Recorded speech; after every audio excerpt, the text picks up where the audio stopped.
What's going on, everybody, and welcome back to another statue unboxing and review. I go by Gambit, and today we're going to unbox the Iron Studios Sentinel Diorama number 2. Before we jump into it, make sure you're subscribed to the channel, hit the notification bell so you don't miss a video. We're giving away a Spider-Man Premium format exclusive by Sideshow once we hit 125,000 subscribers. Yeah, that's right, that's Spider-Man right there. All you got to do is be subscribed and leave a like and comment on this video. If you stay tuned until the end, I'll give you more details on how the giveaway will go down. But as for now, you see the 2 boxes. We're going to go ahead and put this thing on the ground and unbox the first box, which is going to have the base. So as you can see, Iron Studios, including an instruction booklet, always appreciated, especially when you have complicated dioramas to assemble. So this shows you all the pieces and where they plug into on the base. So I definitely will use that. It's going to be super helpful. Here's the box. We remove the straps. Let's take off the lid. And you can see all the pieces with the tissue paper there. So let's get rid of all that. And there we go, the base and pieces of the building. Let's start off by looking at the first piece of building. And my fat ass thought this was a candy bar. It looked like a Hershey bar with some kind of cookie goodness on the inside. But no, it's a piece of the door. It's got the interior wood showing. You see the dark mahogany exterior wood there. So just a little piece of debris that will plug into the base. And there's a couple more that we'll take a look at real quick.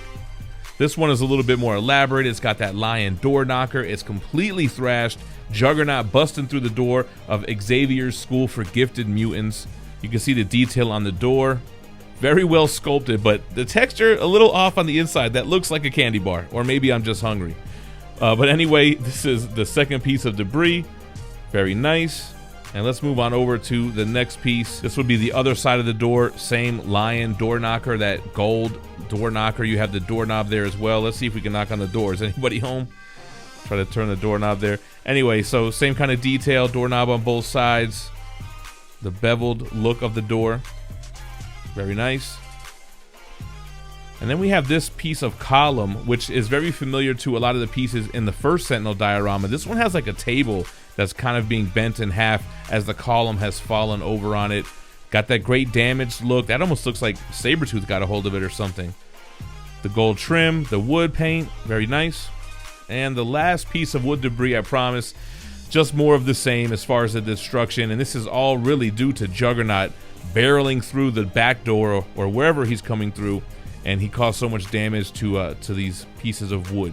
All right, that's enough of that. So here is the shoulder plate for the Sentinel, and this one is damaged and beaten up. You can see some rust there. A nice nod to the first one. A little bit of rust in that crease there as well. But this one doesn't even look like the shoulder pad. It's so damaged and dinged up, and that's the peg where it'll key into the shoulder. And then here we have Gambit. So this piece looks great. There is so much going on here. Let's take a look at Gambit. So there goes the portrait. You got the hair flowing. He's got the 5 o'clock shadow. Love the detail on his trench coat. That looks great. It's flowing so well. Then you have the shiny pink and metallic pieces of the bottom half of his costume. The weathering on the boots looks great. Iron Studios has been doing a great job of that on all of these 1/10 scale pieces. You can see his chest plate showing some of his anatomy. The tread on the bottom of the feet, another thing that they've been excelling at with the small peg there. And he just looks great. All right, and here's Gambit's bow staff. This little piece is pretty heavy. I wouldn't be surprised if this was metal. So it's got some notches in it. Great weight to it, like I said, and that's gonna go ahead and slide into his right hand. We'll show that when we assemble this. He also gets his energy wave of cards, the kinetic energy, showcasing his mutant ability. They kind of threw whatever cards in there. You got an ace of spades, but some regular cards as well. Love the translucent resin and that hot pink color. It looks great. Very well done for this wave of energy. And it's going to look great once we get it on Gambit. Now the base is too big and heavy for me to be lifting up and holding up under this camera. We'll get it on the turntable and we'll show the details of the base then. For now, let's look at the second box. We got to go ahead and remove these straps. All right, let's go ahead and get the lid off and expose the pieces with the black styrofoam and the tissue paper over them, protecting them. Hope that nothing is damaged. Let's go ahead and remove all that. Boom, looks beautiful. There's all the pieces. Let's go ahead and take out the Sentinel head first. And man, this looks great. He has so much going on. So let's start at the front. He's got those silver teeth. He's got the skin tone kind of faceplate, very 90s animated series style.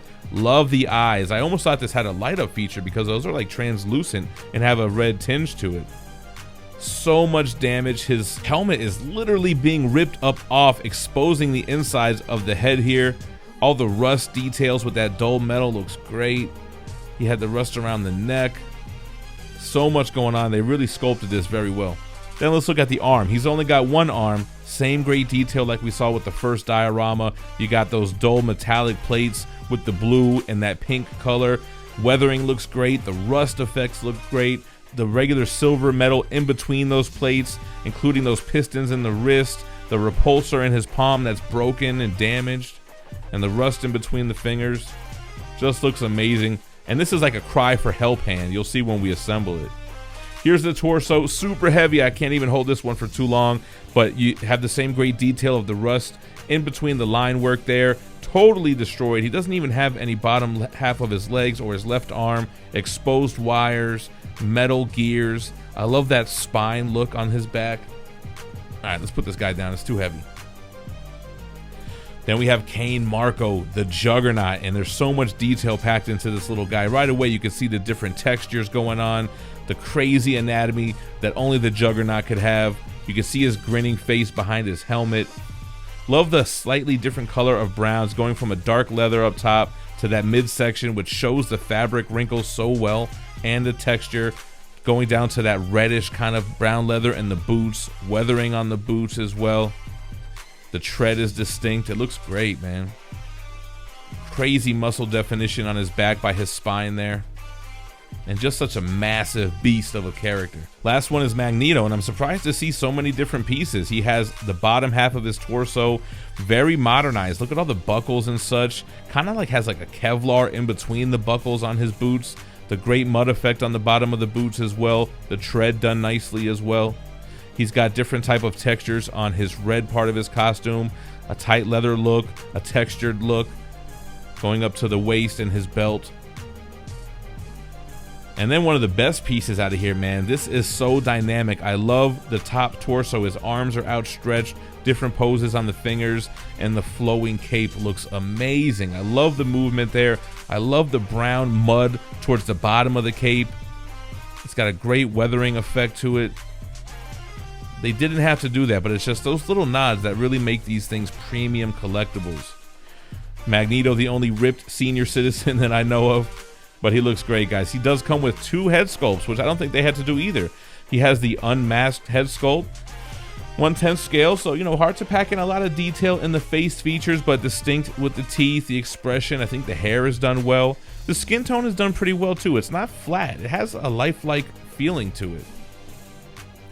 And then you have the helmet, the only way that I can go. It's got the widened out eyes, but the helmet looks a little off-centered, man. Now, it is a little bit movable, and I don't know if it was maybe glued on incorrectly. I doubt you'll even notice because this is very, you know, close up when it's displayed, but nonetheless, 2 head sculpts, iconic helmet, and unmasked or no helmet. Now, the detail in the base, I promised I would show it, and I'm surprised, man. You have all these little pieces that other companies would have probably made separate. Huge, big chunk of concrete in the back. You can see where the Sentinel will lie. All of this rock destroyed. It looks great. Then moving into all the wood planks that are totally destroyed as well. Uplifted, uprooted. Little piece of carpet and a chessboard with a table that reminds me of the Professor X proximity piece, if you guys remember my review of that. You got some brick down here with some concrete. We'll take a look at this once it's assembled as well. The footprint for Juggernaut. And that's the base. So let's get this guy assembled. We'll start with this piece of column that has the table, so that'll key in right here. Then we'll start moving over to those pieces of door. So it wants us to key all these in before we put Juggernaut in. He'll get in the way, I'm sure. So the biggest piece goes there. The next piece, that small piece, will go right up front. And you have another piece of the door that's swung open, so that'll go right here. And the last piece of debris will go in the back. For whatever reason, it wants us to put Juggernaut in later. You could put him in now, but we're going to go ahead and swing around and put the torso of the Sentinel. You can see that peg. It'll rest right in that keyhole there, so he'll just lie down lifelessly on this base. You can see it's flush by moving it to the side. That looks great. Let's go ahead and key this arm in. Has a strong magnet, very zombie-like. This Sentinel reaching for something. Let's get that destroyed shoulder pad on. And let's go ahead and insert the head sculpt into that keyhole. And then bam, the Sentinel is complete. Mission completed. All right, let's go ahead and get Magneto keyed in. So he's got that peg on the back of his calf. It's going to give him a floating effect. I had to wiggle this around a little bit, but eventually we got him in there. Swing it back down. We'll put Juggernaut in his place. This one kind of feels like it's a little bit loose, but I mean, it doesn't move around or anything. But when I got him in there, I don't know if I needed to push harder or anything, but it looked flush. So we'll leave it like that. And lastly, Gambit with his staff in hand, with his kinetic wave of cards in hand. We're going to peg him into this wooden plank. And there we go, guys. And there we have it, the second of the Iron Studio Sentinel dioramas in all its glory. And what's funny is I thought this was the little guy. This is the smaller of the three, but it still packs a punch. This guy is 26 inches high, 24 inches wide, and about 22 inches deep, retailing at $1,350 with the 3 proximity pieces that go with it: Gambit, Juggernaut, and Magneto. Man, just as impressive as the first one, and I cannot wait to get the third and final of the Sentinel dioramas. Taking a look at this guy, it's got this similar school base. You have a lot of concrete, a lot of rocks in the back where Magneto is dragging the Sentinel through. Both of the Sentinel's legs have been removed. His left arm has been removed, and even his skull. You can see Magneto's ripped the plates off of his head so that he can control this guy and move him at his will. Juggernaut is bashing through. You can see a trail through the concrete leading up to the wood boards that he's shattering, breaking down the door of the Xavier mansion. He looks great with so much detail on the tread of his boots, the leather of his boots. He's got the smoothness of his legs, the textured midsection, humongous arms, and of course he's got that helmet. You got Gambit. Love how he looks as well. He's got so much going on. 2 weapons. He's got the staff and his energized cards that he's throwing. And then Magneto. Man, he is commanding such a powerful pose on top of this Sentinel. With the floating pose that they gave him with the flowing cape, it just looks amazing. Guys, let me know what you think about the X-Men vs. Sentinel #2 diorama in the comments down below. That's what's going to enter you into the giveaway for our Spider-Man Premium Format exclusive by Sideshow. Once we hit the milestone of 125,000 subscribers, I'm going to pick a random video where I promoted the giveaway and use a YouTube random comment generator to draw a worldwide winner. As always, I appreciate you watching, but don't go anywhere. Check out my other statue unboxing and reviews in the playlist to the left, and stay minty fresh. Peace.